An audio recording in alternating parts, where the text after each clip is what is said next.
تاجیکستان ما در روی دنیا امن‌ترین جای دوم گرفتگی امن‌ترین شما کی دستنش نگاه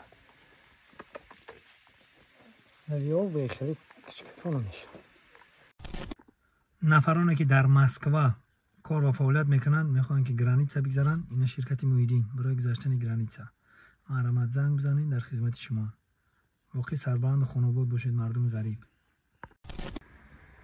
روز بخیر دوستای عزیز، در بالای دهه سانتودا قرار داریم. دهه سانتودا این طرف زمینای بابوگی اومده است که با ورتالتو بار آورده و بار برده است. نمیدونم یه استالبه شنونده است در بالای کوه نفت و کمور یکم چی دیگه گفته است یا اینکه ای خطای اینترنت آورده است. راستی گپ نمیدونم. اینجا بار برده و بار آورده و خیلی کیسه تماشا کنید.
خطایی خطیش نیانی ها کدام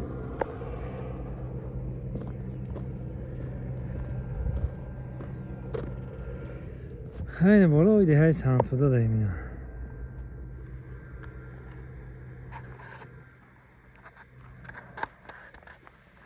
خدا ای آبادی همه وقت آباد باشه و تنمون آباد شوه. خدا هم خدا ای آبادی بتیم سرو درده خوب چند شد. طرف دا منزلگاه همونه این هست عبرستان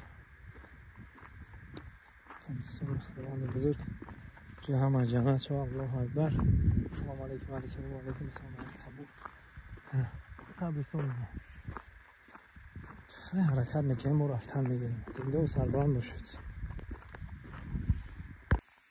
برادرها لوی آب و لوی آب با این خیلی نمیشه واقعی نگاه نگاه لوی آب به خیلی سگانو میشه ده نگاه بچه کاش ملکی دستنش نگاه